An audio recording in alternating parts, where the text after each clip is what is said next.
Hola y bienvenidos a Tecnología de Punta. En el mundo de las computadoras, todo tiende a ser más pequeño y más rápido a la vez. Esto se hace aún más evidente si hablamos de las supercomputadoras. Los aparatos más rápidos del mundo de hace una década no alcanzarían ahora al top 500. Actualmente, las supercomputadoras forman parte de nuestra vida incluso sin darnos cuenta de ello. Por ejemplo, en el principal centro meteorológico de Rusia, estas potentes máquinas se ponen a prueba cada día para digerir increíbles cantidades de información y darnos la mejor idea sobre qué tiempo nos espera. Esto ayuda a planificar los vuelos de una forma más eficiente y evitar las tormentas más peligrosas antes de que se ciernan sobre nuestras cabezas. El rendimiento de máquinas tan complicadas se mide en flops, operaciones de coma flotante por segundo.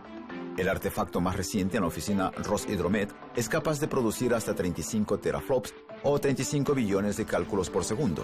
Con el creciente número de datos, los científicos siempre necesitan más y más recursos para procesarlos. Es que cada 2 años aparecen nuevas soluciones con el mismo factor de forma, es decir, con el mismo tamaño y, lo más importante, con el mismo consumo de energía. Ofrecen de 20 a 30 veces más capacidad procesadora que las generaciones anteriores.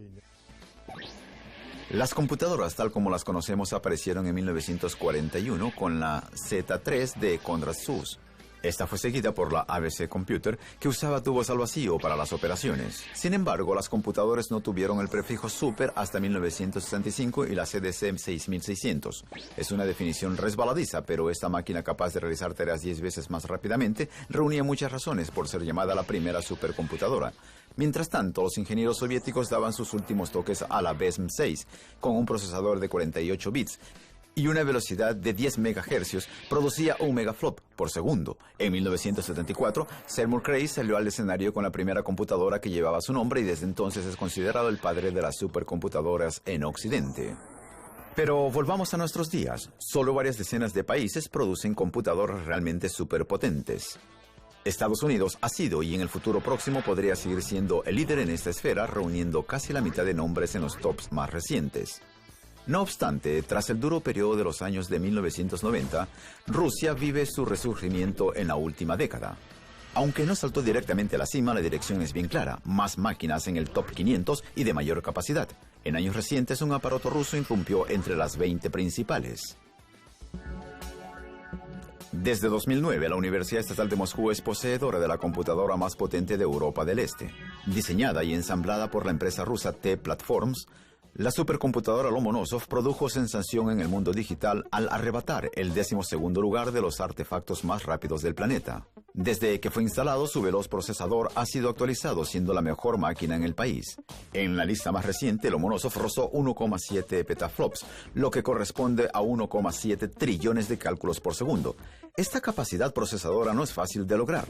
Las tabulaciones instantáneas requieren de unos 2,8 megavatios de electricidad, cantidad suficiente para darle energía a varios miles de hogares. Una gran parte de esta es consumida por el sistema de refrigeración que ven aquí. Por eso dicen que la supercomputadora casi nunca trabaja a toda marcha. Como resultado, considerando la eficiencia energética, la Universidad Estatal de Moscú se ubica en el fondo de las listas mundiales. La lista llamada Green 500 ordena a los 500 mejores según cuántos cálculos puedan realizar con cada unidad de energía. Ofreciendo 322 megaflops de poder procesados por vatio, la Lomonosov cae al puesto 186 en la lista verde. Existen varias vías para mantener en secreto el recalentamiento de las supercomputadoras. La ventilación con aire parece ser la solución más simple, pero da los peores resultados. Se decidió optar por líquidos más densos como un mejor modo para disminuir el recalentamiento. Desde tubos relativamente rudimentarios tendidos a lo largo de los procesadores, llegaron al nuevo sistema de IBM que bombea agua tibia hacia los puntos calientes del CPU. Sin embargo, tal vez el intento más radical de usar las calidades refrigerantes de los líquidos fue el Cray 2, sistema de caída de agua que bombeaba el refrigerante hacia los servidores. Aquella iniciativa no tuvo éxito inmediato, pero aquí en Rusia, entre la nieve que se derrite lentamente, es posible que la idea de un sistema de refrigeración por total inmersión salga de su hibernación. Para ello, sin embargo, se necesitará algo más que solo el clima norteño del país. Aquí, en Pereslavl-Zalesky, un instituto ruso vigila que las computadoras más rápidas del mundo no se recalienten. Una gran parte de este trabajo se realiza directamente aquí, a unas horas al noreste de Moscú, en el Instituto Ayla-Mazyan de Sistemas Programáticos. Fundado en 1984, el centro parece un novato en comparación con otras entidades rusas de larga historia. Pero se ha ganado la reputación de ser uno de los centros de la más alta tecnología informática. Estos aviondos se dedican a todo tipo de cosas. Por ejemplo, tienen equipamiento para producir sus propios circuitos impresos e incluso estudian soluciones de computación clúster. Pero lo más interesante para nosotros es su trabajo en el área de las supercomputadoras. Son la organización matriz de la Asociación Internacional que desarrolla las máquinas procesadoras más grandes y eficientes bajo el nombre de SCIF. El Instituto de Sistemas Programáticos colabora con más de 20 institutos y centros de investigación en Rusia y Bielorrusia. Durante la última década, esta colaboración ha resultado en generaciones de supercomputadoras cada vez más sofisticadas, incluyendo al menos 5 que entraron en el top 500 anual. Pero como las capacidades tecnológicas progresaron, las antiguas preocupaciones se hicieron más serias y necesitan nuevas soluciones. Si uno reduce el tamaño de un artefacto electrónico, todo el calor que éste produce no va a disiparse en un espacio grande, sino que se concentrará en un ambiente más limitado. Como resultado, tenemos una gran cantidad de calor en un área muy pequeña. Mientras anteriormente, un bastidor de servidor contenía 20 kilowatts de energía térmica, ahora llega a 100 kilowatts. Se trata de una cantidad colosal de calor. Resulta simplemente imposible retirarlo usando los métodos tradicionales en base a sistemas de ventilación con aire. Considerando esto, acudieron a una solución de refrigeración por total inmersión. Junto a la compañía Storus, han diseñado un sistema que lleva al máximo las ventajas de refrigeración líquida. Ahora, alguno de ustedes podría decir, esperen, ¿cables y circuitos electrónicos sumergidos en agua? No se preocupen, este refrigerante fue elaborado especialmente para no interactuar con placas de servidores. No conduce electricidad. Se trata de una composición química dieléctrica inerte que no es alergénica ni tóxica a la vez. La receta del refrigerante es un secreto, pero las cualidades refrescantes de su sistema Immers hablan por sí mismas. Un servidor típico necesita para el sistema de refrigeración por aire casi la misma energía que para realizar cálculos, es decir, el doble, mientras con nuestro sistema necesita tan solo entre 5 y 7% de energía adicional. Es decir, tenemos entre 15 y 20 veces más energía eficiente que con el sistema tradicional de refrigeración por aire. Según los participantes, se ha formado una buena colaboración entre Storus como parte empresarial y el Instituto de Sistemas Programáticos en términos de ingeniería. Este tipo de cooperación es ideal. La gente de negocios tiene una idea sobre el producto final, pero carece de conocimientos prácticos de cómo conseguirlo. Los académicos, por otra parte, encuentran soluciones a los problemas, pero no siempre prevén qué lugar ocuparán en el mercado. Un modelo experimental creado por los equipos después de 2 años de trabajo muestra qué se puede alcanzar al explotar a fondo su sistema de inmersión.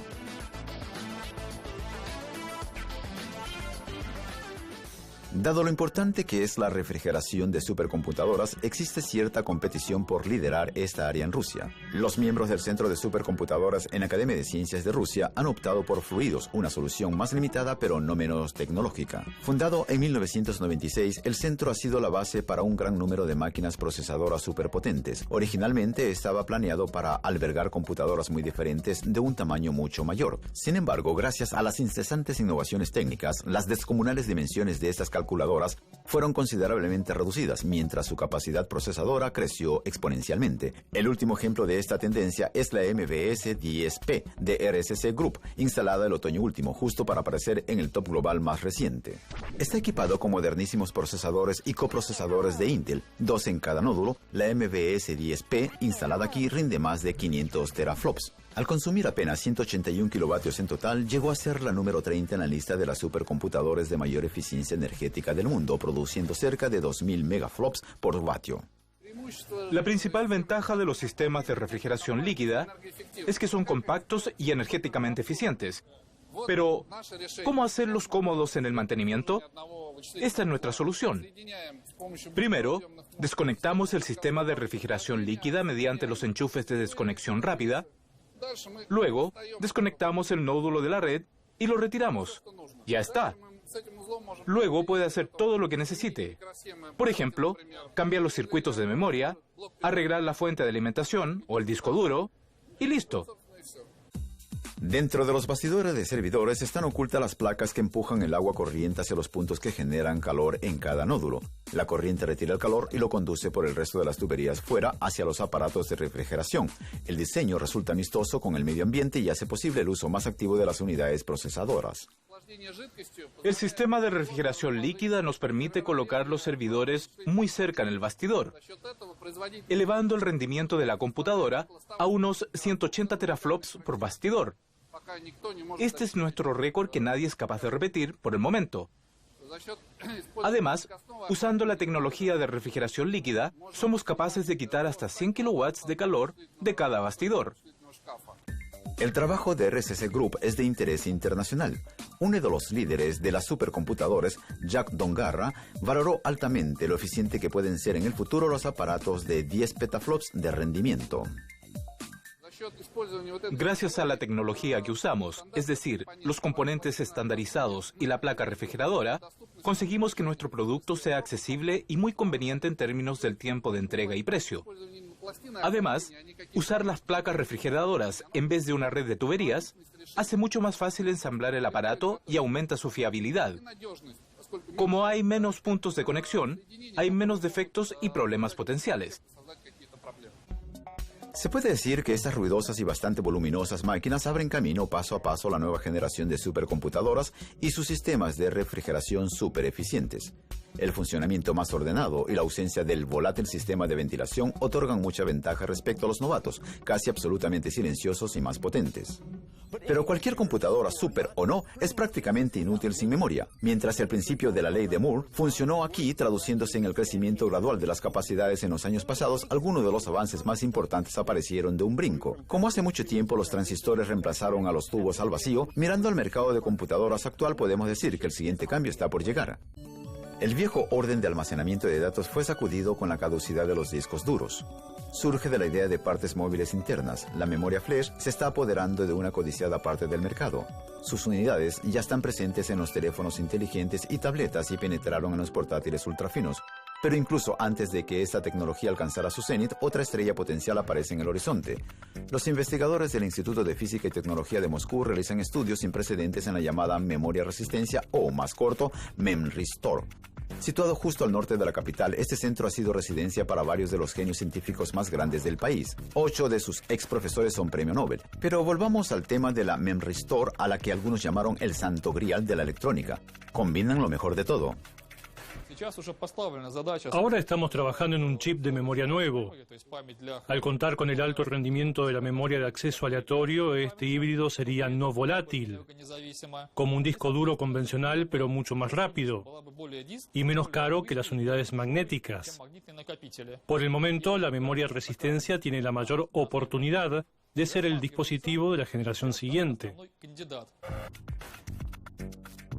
En este laboratorio buscan crear un interruptor de tamaño nano que se use para almacenar datos. El proceso, que dura horas, comienza con una simple placa de silicio. A esta se añade una capa de metal. Se podrían usar varios metales, pero aquí han optado por el platino. Así se forma un electrodo de artefacto eventual.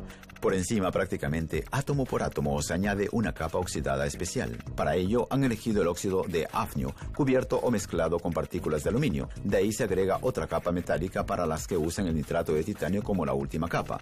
El fruto final es el MEMRISTOR de 100 nanómetros de grosor que funciona como un interruptor con más ventajas que la del tipo flash. Sin partes mecánicas móviles, las células de memoria flash con sus puertas flotantes requieren arreglos más complicados que la MEMRISTOR, que consta solo de 3 capas. En vez de la puerta flotante, la MEMRISTOR tiene el interruptor que cambia la resistencia de la capa oxidada. Mientras los dispositivos flash necesitan hasta 10 voltios para escribir o reescribir y aproximadamente 1 para leer, la MEMRISTOR requiere solo una fracción de estas cifras. Aún más, esta tecnología futurista puede realizar muchas más reescrituras gracias a su vida útil más larga. Las MEMRISTORes pueden ser apiladas capa tras capa, aumentando el espesor procesador y por consiguiente la capacidad de almacenamiento. Por último, la memoria resistencia es más rápida que la memoria flash, ofreciendo una velocidad de reescritura de menos de 10 nanosegundos, se convierte en el único triunfador. La base teórica de las memristores existe desde la década de 1970. Fueron identificadas como el cuarto elemento fundamental de los circuitos pasivos después del condensador, la resistencia y el inductor. Pero tan solo en 2008 fue demostrado en la vida real por Hewlett-Packard. Hubo que esperar tanto tiempo debido a los diminutos tamaños de los bits involucrados. El microscopio electrónico se usa para analizar cosas como cuántas vacantes de oxígeno exactamente se formaron en hafnio, al igual que el tamaño y la estructura molecular de las partículas de oxígeno. Tendrá que pasar más tiempo antes de que comencemos a utilizar esta tecnología en los aparatos, pero trabajamos en eso y creo que ya somos capaces de competir con Hewlett-Packard, por lo menos más que aquellos que fueron primeros en lanzar la memoria flash en el mercado. Se considera que las memristores podrían sustituir los chips de memoria flash basados en transistores en los próximos años. Dado lo interesante del tema, no es sorprendente que los científicos aquí en el Instituto de Física y Tecnología de Moscú no sean los únicos en estudiar los prototipos de memristor. Otros académicos regularmente pasan por el llamado centro de uso común para trabajar sobre las primeras etapas de sus propios diseños. De hecho, la combinación de materiales probados aquí revela cualidades muy interesantes que podrían ayudar a crear una verdadera inteligencia artificial. Los científicos de NTMDT miran más adelante acerca de qué podría aportar la memristor en el futuro. Aquí no solamente producen el equipamiento necesario para investigar y confeccionarlos, también se dedican a diseñar. Su estructura preferida es el óxido de titanio entre dos capas de platino. Actualmente prueban diferentes patrones de grabado para ver cuál podría revolucionar nuestro modo de ver los aparatos eléctricos. Es posible crear análogos de las conexiones sinápticas. Las sinapsis del cerebro, es decir, los elementos de comunicación entre neuronas, tienen una particularidad. Si usted los activa a menudo, sus propiedades cambian. En vez de una sinapsis, se desarrolla un nodo.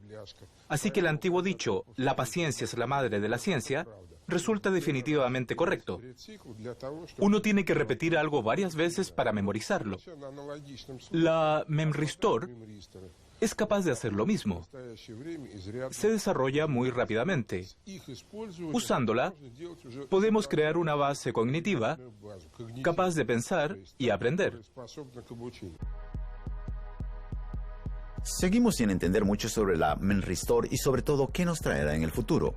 Pero como la tecnología avanza y con todo el trabajo que se lleva tan solo en la capital rusa, es posible que ya no estemos lejos de crear máquinas capaces de pensar, al igual que lo hacemos nosotros.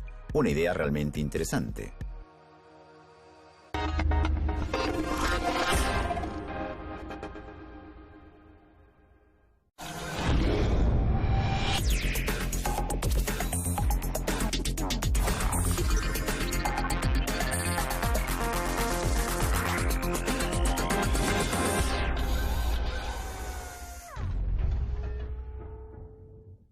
Bienvenidos otra vez a Tecnología de Punta. Todo lo que han visto y escuchado hoy no sería posible sin una parte integrante de todas las computadoras, el procesador. En realidad, este intrincado sistema de circuitos es el fundamento sobre el cual todos los demás bits y piezas se construyen. Existen marcas mundialmente conocidas, pero es interesante saber que Rusia posee su propio centro de tecnología alta que produce procesadores. La ciudad de Zelenograd, que administrativamente forma parte de Moscú, durante mucho tiempo ha sido destino para los interesados en la tecnología de transistores diminutos. Aunque no fue una ciudad cerrada durante la época soviética, la salida de tecnologías desde el territorio estaba restringida. A lo largo de las 2 últimas décadas, sin embargo, Zelenograd abrió sus puertas y floreció, convirtiéndose en sede para muchas empresas de alta tecnología más importantes del país. Unas 150 compañías, incluyendo 2 institutos, se instalaron en esta zona económica especial, diseñada en torno a la base de conocimientos. Podríamos aducir muchos ejemplos, pero una de las estrellas más extraordinarias es Micron, el líder en Rusia en producir piezas micro, desde las tarjetas SIM hasta etiquetas RFID y circuitos integrados. En 2012, la empresa lanzó una nueva línea de nanoproducción. Con ello, Micron es capaz de fabricar 36.000 placas de 200 milímetros al año. Una razón para estar orgullosos, pero ¿para qué exactamente Rusia necesita su propio productor de microelectrónica si en el mundo ya existen otras empresas que podrían aprovechar las ventajas de economías de escala incluso más grandes? La microelectrónica es una industria tanto económica como política. Hay casos bien conocidos cuando diferentes países han obstaculizado las exportaciones de ciertos microcircuitos. Entre lo más reciente, Estados Unidos ha obstaculizado las exportaciones de microcircuitos destinados a T-Platforms, el productor ruso de las supercomputadoras. Se entiende que ciertas industrias realmente necesitan tener absoluta independencia técnica. Uno de los ejemplos evidentes son los sistemas de defensa aérea. Sería difícil defender sus cielos si nadie estuviera dispuesto a suministrar las piezas. Lo mismo ocurre con la navegación por satélite. El sistema ruso GLONASS, que en 2011 consiguió una cobertura global, es la única alternativa real a la GPS. Y aunque la carrera armamentista quede en el pasado, al igual que la Guerra Fría, el equipamiento microelectrónico parece seguir siendo una cuestión sensible, a pesar de que tenga objetivos pacíficos. Y un perfecto lugar para encontrar algunas de las más recientes tecnologías domésticas es la Feria Nueva Electrónica que tuvo lugar en Moscú en marzo de 2013. Cientos de compañías y miles de especialistas asistieron para descubrir algunas de las últimas tendencias en la microelectrónica. Se presentaron ideas interesantes, tanto las actualizaciones de las tecnologías existentes como otras, absolutamente nuevas. Uno de los aparatos más innovadores fue exhibido por Multicled, productor de procesadores que ofrece una solución revolucionaria al antiguo problema de cómo organizar las operaciones. Nuestro procesador es un elemento único, diseñado sobre la base de una arquitectura multicelular que jamás fue implementada en procesadores antes de nuestro producto. Los procesadores que ahora están presentes en el mercado mundial se basan en la arquitectura de von Neumann. Nuestra arquitectura es diferente. La mayoría de los procesadores tienen significativas limitaciones a la hora de realizar acciones paralelas. Las operaciones están ordenadas por el rango y los datos pueden ser intercambiados a través de la memoria y no entre las unidades de control por sí mismas. Con Multicled, sin embargo, todo es mucho más fácil y lo esencial es que la información puede ser intercambiada entre las operaciones directamente sin acudir a la memoria. En la aventura de Multicled de ocupar su nicho en el mercado de procesadores, colaboraron con Skolkovo, uno de los fondos para la innovación rusos más de moda. Como miembro de la organización amiga Clúster del Espacio, Multicled encontró en la empresa Sputniks un socio. Sputniks es otro residente de Skolkovo y se dedica a desarrollar la nueva generación de la tecnología de satélites. Piensan crear una especie de satélite Lego, lo que significa que todas las piezas deben ser estandarizadas y fáciles de ensamblar. Incluso en el espacio de su oficina tienen casi todo lo que necesitan. En su local de prueba revisan cómo los sensores interactúan con los programas informáticos para realizar arreglos automáticamente. Pero la maquinaria que eventualmente llevará a la órbita sus minúsculos aparatos tendrá que enfrentar condiciones algo más severas que en estas salas con aire acondicionado. No podemos usar los procesadores ordinarios como Intel o AMD en el espacio, al igual que en otros sistemas técnicos complicados. Allí no hay atmósfera terrestre que pueda protegerlos de la radiación solar y las temperaturas pueden ser muy diferentes. Por lo tanto, se requieren soluciones especiales para que la máquina sea capaz de funcionar. Este procesador fue diseñado para posibilitar procesos paralelos en la multitud de las células. Si algo sucede con una de las células, el procesador no falla, sino que se vuelve un poco más lento. Como resultado, es difícil romperlo. El último circuito de Multicled todavía no está listo y está pasando las últimas pruebas para corroborar que es capaz de superar cualquier condición climática, incluso las que difieren de regímenes térmicos de la atmósfera terrestre.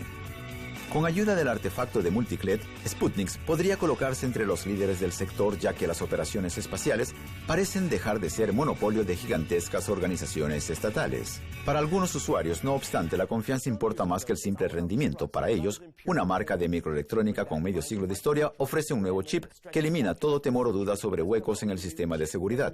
El Centro de Tecnologías Spark de Moscú, con raíces en el instituto fabricante de las mejores supercomputadoras soviéticas, llegó a ser uno de los principales productores de microcircuitos. Tras presentar la arquitectura del nuevo procesador, el Bruce, en 1999, han perfeccionado sus diseños hasta llegar a el Bruce 2S+. Tiene la velocidad de reloj de 500 MHz, doble núcleo y ofrece un poder de procesamiento de 16 gigaflops. A diferencia de muchos procesadores de diseño RISC, el Bruce 2S+, utiliza el compilador para realizar operaciones paralelas más efectivas. La placa monocubo es nuestro intento de crear una computadora bastante barata y asequible, basada en nuestros últimos diseños, precisamente el Bruce 2S Plus y KPI. Esta placa forma la base de la nueva computadora KM4 Elbrus. Ha sido confeccionado por uno de los mejores fabricantes de maquinaria, Craftway, y sus primeras partidas ya salieron de las líneas de producción. Tiene pantalla táctil y puede soportar tanto Linux como Windows. Mientras la marca es capaz de ofrecer rendimiento a la altura de los líderes mundiales, muchos optan por Elbrus por otra razón no menos importante. En este momento vemos que nuestros clientes principales son ante todo las instituciones estatales y organizaciones interesadas en la seguridad. Como desarrollamos este sistema de arriba a abajo, lo que quiere decir la placa base, el compilador, el BIOS y las bibliotecas, tenemos lo que se llama credibilidad. Podemos garantizar que nuestro producto no tiene capacidades no declaradas, así que sería atractivo para todos quienes estén interesados en la seguridad. A todo momento, estos ingenieros parecen tener en mente la seguridad, tanto eligiendo una compañía bien probada como Omicron para gestionar los productos o escribiendo en un modo seguro especial que impide a un programa potencialmente malicioso obtener el acceso directo a la memoria. El Centro de Tecnologías Spark de Moscú procura que la seguridad no se quede por detrás en una carrera por mayor poder de procesamiento. Mientras en el mundo de la microelectrónica, el tamaño de los transistores continúa disminuyendo conforme a las predicciones de la ley de Moore, las perspectivas de esta industria de alta tecnología aumentan.